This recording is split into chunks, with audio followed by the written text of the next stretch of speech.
November 28, 1942, Stalingrad Tractor Plant, STZ, 0311 hours. Snow drifted through the shattered roof of the Stalingrad Tractor Plant as the night wind pushed smoke through broken rafters and across the assembly floor, once the beating heart of Soviet industry, now a battlefield disguised as a factory. The air tasted of rust, ash, and coal oil. The ground trembled every few minutes whenever a German 15-centimeter Nebelwerfer rocket slammed somewhere nearby. Yet despite the destruction, despite the siege, despite the artillery that never stopped, the machines inside the plant kept moving. Workers, mostly women, old men, wounded soldiers, teenagers barely old enough to lift a welding torch, moved among mangled steel beams and shattered windows as methodically as surgeons working in a ruined hospital. Every hammer strike echoed like a heartbeat. Every welding flare illuminated faces tired beyond exhaustion, but still determined. And in the center of the factory floor, under a roof half gone and walls torn open to the frozen night, stood a line of unfinished T-34 tanks, their green hulls dusted with soot and snow. Some were nothing but steel shells. Others already had engines fitted.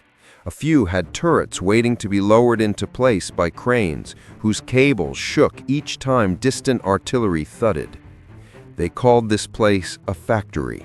In truth, it was a miracle. Captain Yuri Antonov of the NKVD stepped over a twisted conveyor belt and approached Assembly Line 3. Boots crunching on shattered glass, he raised his flashlight, illuminating the skeletal frame of a T-34 hull just being fitted with a V2 diesel engine. 3 workers tightened bolts with numb hands. A woman with a red scarf adjusted the tension on the drive shaft, her fingers shaking from cold and hunger. "Captain," she said without looking up, "if the Germans shell the foundry again, the cast turret rings will arrive late." Antonov nodded. "We'll reinforce the northern flank tonight. Work as fast as you can." She gave a tired half smile. "We always do." A distant rumble thundered through the factory. Dust rained down. Somewhere outside, a building collapsed in a howl of flames. The siege was tightening. German infantry had pushed within 300 meters of the plant walls. Rumors said that tanks built at STZ were rolling straight out of the assembly bay into combat, drivers climbing in before the paint had dried. Antonov moved deeper into the factory, stepping around a crater blasted through the concrete floor. In one corner, a group of machinists worked by lantern light, carving gun mantlets from raw steel plates. In another, a pair of engineers stood over a blueprint covered in soot, arguing about turret balance while explosions thumped outside like a relentless drumbeat. The city was dying, but the plant lived. It had to live. Without STZ, the Red Army around the Volga would be blind, immobile, and doomed. Above the plant floor, in a small control booth with shattered windows, Chief Engineer Semyon Rogozin watched operations with bloodshot eyes. Antonov climbed the stairs to join him. "Report," Antonov said. Rogozin exhaled slowly. "We have 4 tanks nearly ready, turrets mounted, tracks fitted, engines tested." "4?" Antonov frowned. "You promised 6. "Captain," Rogozin said, voice cracking, "the Germans cut the supply rail again. We're scavenging steel from collapsed buildings. Welding rods are running low. We lost 2 machinists in the shelling this morning, and the furnace crew hasn't slept in 2 days." He gestured to the factory floor, lit by burning oil drums, lanterns, and the glowing red arcs of welding torches. "These people are holding the front line with tools instead of rifles." Antonov looked down. A young boy, maybe 14, hammered track pens into place on a half-finished T-34, his face smeared with soot. Another worker, a soldier with his left arm in a sling, guided a crane hook onto the turret of tank number 17-4. Snow fell through the shattered ceiling and melted instantly on the glowing steel plate fresh from the furnace. A bright flash lit the factory as another welding arc sparked to life. In that moment, the T-34s looked like ghosts, half-formed silhouettes appearing from smoke and darkness. The Ghost Factory, soldiers called it, a place where steel spirits came to life at midnight, rolled into battle by sunrise, and died by sundown. A place where tanks were born in ruins, a place that shouldn't exist but did. Rogozin stared at his clipboard. We'll have the 5th tank ready by dawn, but the 6th? We are missing one final gear for the transmission. Without it, he stopped. Antonov stiffened. Another explosion, closer than before, shook the plant violently. The lights flickered. A girder crashed from the roof, sending sparks across the floor. A worker screamed. Alarms wailed. A mechanic ran towards them, breathless, clothes smeared with oil and blood. "Comrade Captain," he shouted, "German infantry have breached the western wall." Rogozin's face went pale. The factory had no real defenses left. Only workers, only tools, only unfinished tanks. "How many?" Antonov demanded. 50, maybe more. They're moving between the storage sheds." Antonov grabbed his pistol and turned toward the stairs. "Sound evacuation?" "No," Antonov growled. "Sound assembly. Get every able worker to the eastern line. Arm whoever can hold a wrench." Rogozin stared as Antonov descended into the smoke. "You're going to fight inside the factory?" "No," Antonov said coldly without looking back. "We're going to finish those tanks." As the alarms howled and distant gunfire echoed through the ruins, sparks flew, engines roared to life, and welders bent over the glowing steel bodies of T-34s that had to be finished, now. The Ghost Factory was about to earn its name. November 28, 1942. Stalingrad Tractor Plant, STZ, 0402 hours. Muzzle flashes flickered outside the shattered factory windows as German infantry pushed between the ruined storage sheds, their shadows stretching across the snow like advancing knives. Every few seconds, a burst of MP-40 fire crackled through the freezing air. Inside the Stalingrad Tractor Plant, the alarms continued wailing, a shrill, metallic scream echoing against steel hulls and broken concrete. Workers froze for only a moment before instinct and discipline kicked in. They had lived under bombardment for months. Danger was not new, only closer.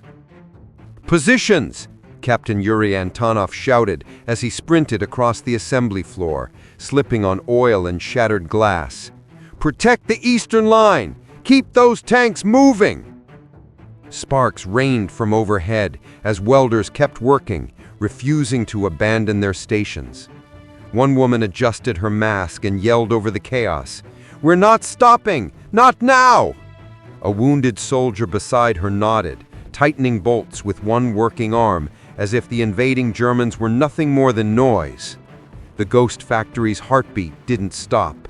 If anything, it grew louder. The 5th T-34 was being rushed through final assembly. Its turret, still missing paint, hung from a crane swaying dangerously as artillery shook the floor. Beneath it, mechanics hammered the final fittings into place, sweat freezing on their brows despite the furnace heat. A deep metallic groan echoed as the crane operator, an elderly man with frostbitten fingers, struggled to steady the turret. "Lower it!" Rogozin yelled, leaning over the railing of the control booth. "Slowly!" "I'm trying," the old man snapped, voice trembling. "The gears are slipping." The turret descended unevenly, wobbling on the chain. Below it, a boy of maybe 15 scrambled out of the way as it dropped a full meter too fast and slammed onto the turret ring. The ring shrieked with metal-on-metal protest. "Good enough," a machinist shouted. "We'll file it smooth later, if we live that long." Antonov didn't argue. He grabbed the boy by the shoulder. "Can you drive?" The boy swallowed hard and nodded. "Yes, Comrade Captain." "Get in. When that engine fires, you take her straight out the southern gate and into the trenches." The boy blinked. "Alone?" "You won't be alone for long." A burst of gunfire cracked near the western loading doors. A worker screamed and fell behind a stack of scrap metal. Thurman voices barked orders in the darkness. They were inside now, close, too close. "Machine gun!" Antonov yelled. A soldier dragged a Degchatev DP-28 light machine gun onto a metal workbench and braced it with welding clamps. The gunner squeezed the trigger. The rattling burst tore into the shadows, sending sparks off steel beams as German soldiers returned fire. Bullets punched holes in the wall and ricocheted across the assembly floor. A welder was knocked off her feet. She pulled herself up, wiped blood from her cheek, and went back to work. Nothing stopped them. Nothing could. Rogozin rushed down from the control booth, nearly slipping on a puddle of melted snow. "Yuri!" he gasped. "We still need the transmission gear for Tank 6. "Where is it?" "Lost when the foundry was hit. We can't finish the 6th tank without it." Antonov grabbed his coat. "Stay here. I'll get it." "The foundry is exposed." "So is this factory." He sprinted toward the eastern corridor, where wind howled through a collapsed wall. Snow blew inside, coating steel plates and toolboxes in white frost. Beyond the breach lay the foundry, half destroyed, burning, full of twisted metal. But somewhere in that ruin was one final gear, one piece of steel that could mean one more tank between the Soviets and annihilation. Behind him, the battle intensified. The Germans had reached the assembly line. Screams and gunfire blended with the roar of furnace heat and the shriek of grinding steel. The 5th T-34's engine coughed, sputtered, then roared to life, a deep, thunderous growl echoing through the ruined factory. Workers cheered despite the danger. "Driver!" someone called. "Get her moving!" The young boy in the driver's seat gave a terrified nod as he engaged the clutch. The tank lurched forward, crushing work tables and debris as it bulldozed toward the southern wall.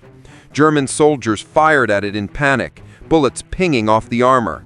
The boy yelled something, fear or triumph, no one knew, as the T-34 smashed through a half-collapsed doorway into the blizzard outside, its engine howling like an animal finally freed.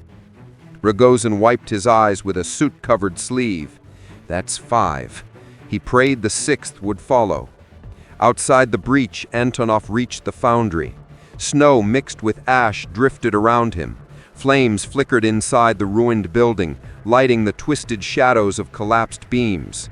He oriented himself by memory, passing the melted casting molds, the shattered cranes, until he reached a rack half buried in rubble. He clawed through debris with frozen hands. Metal burned his fingers. His breath steamed in the cold darkness. Then, his hand closed around something round, jagged, heavy. The gear. The last one. A burst of gunfire echoed behind him. Close. Antonov spun. 2 German soldiers emerged from the shadows between fractured concrete slabs. They raised their rifles. Antonov raised the gear. Not as a shield, but as something to hold on to. Before they could fire, a roar shook the air. Snow exploded upward. Concrete cracked. A T-34 tank, one of the older ones that had been repaired earlier, burst through a side wall, its hull scraping stone. The commander popped out of the hatch. "Captain!" he shouted. "Get in!" Antonov dove behind the tank as machine gun fire raked the foundry. He scrambled onto the back deck, clutching the gear. The commander hauled him inside. "Did you get it?"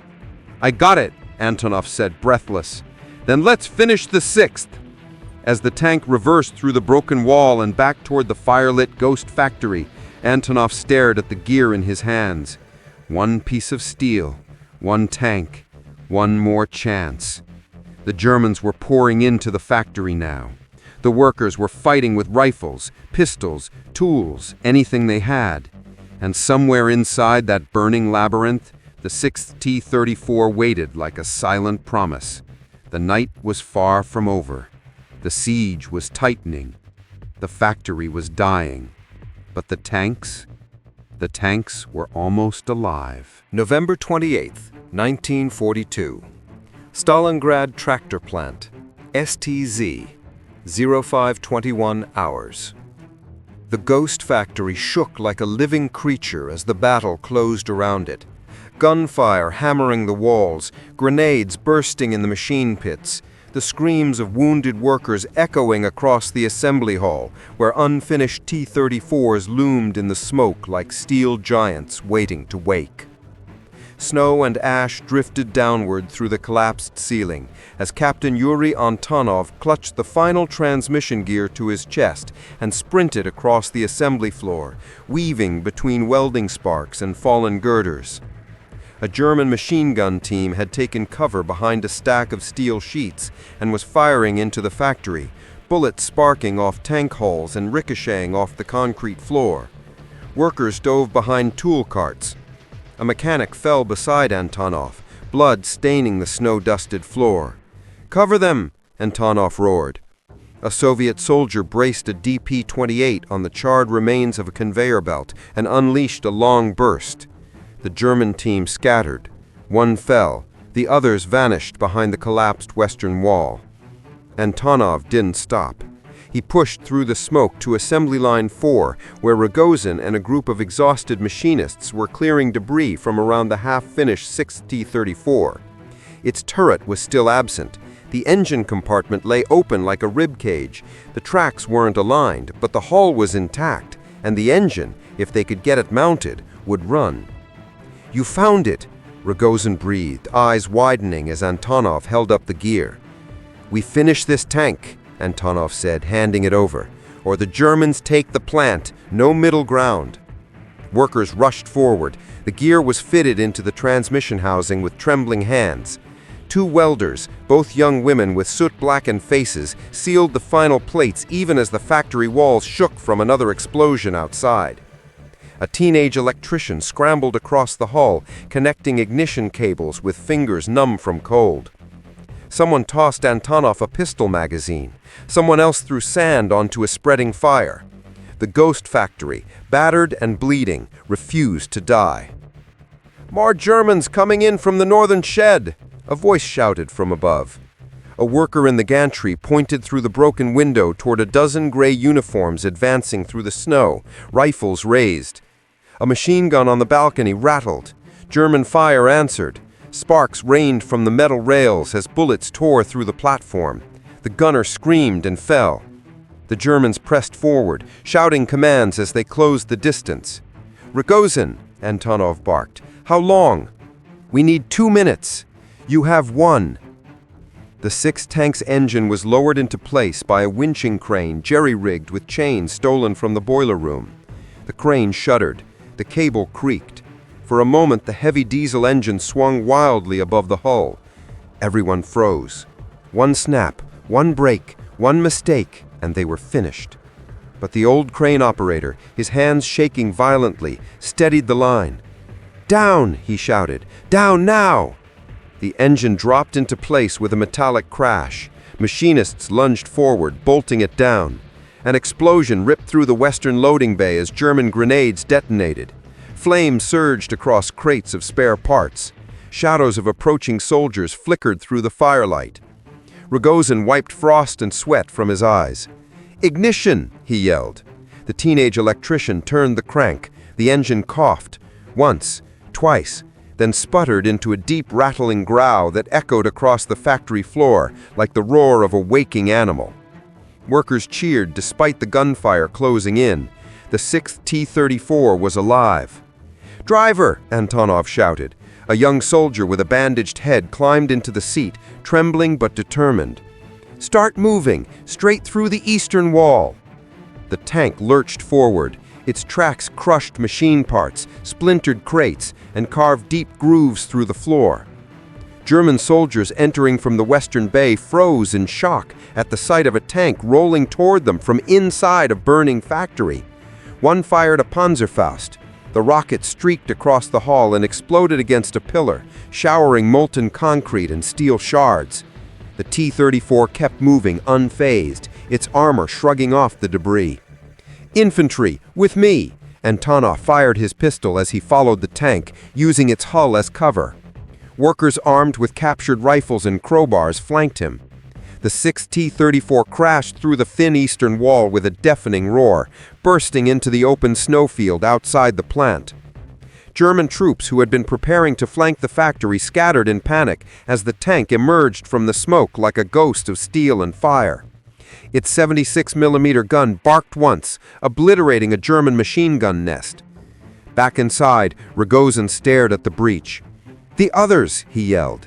Tank number 172 rolled forward, then tank number 175, then the recently finished 5th machine with the boy still at the controls. One by one, like spirits rising from the underworld, 5 T-34s thundered through the shattered wall and formed a loose wedge outside the plant. Snow swirled around their hulls. Flames from the burning roofs illuminated their steel like molten gold. And then, without hesitation, the 6 tanks surged forward, engines howling, treads tearing through snow, turrets rotating toward the German lines. Soldiers cheered from their foxholes. Workers climbed the ruins to watch. Even Rogozin, leaning on iron beams for support, felt his chest tighten with something almost forgotten: hope. The German infantry, caught between the advancing tanks and Soviet riflemen rallying behind them, broke. Some fled, some surrendered, some were crushed under treads as the T-34s rolled over the makeshift barricades. The ghost factory had unleashed its final creation. By sunrise, the Germans had been driven back from the immediate plant grounds. The siege continued. The city still burned, but the tractor plant lived. Barely. Workers collapsed beside their machines, trembling from exhaustion. Antonov stood amid the wreckage, staring at the tracks leading into the white horizon. "We did it," Rogozin whispered behind him. Antonov didn't answer. He looked at the silent line of destroyed tools, the fallen workers, the ruined machines, and the empty spaces where the next tank should have been built. "We bought time," he said quietly. "Nothing more." But in Stalingrad, time was everything. And as the ghost factory settled into uneasy silence beneath the winter dawn, the 6 T-34s it birthed in fire and blood were already carving their legend into the ruins outside. Tanks built in a dying city, fighting to keep it alive 1 hour longer. The plant would never fully recover. Many who worked inside would not live to see spring. But on that night, under siege, under fire, under impossible conditions, the factory did the unthinkable. It made war machines out of bones and smoke. It made hope out of steel.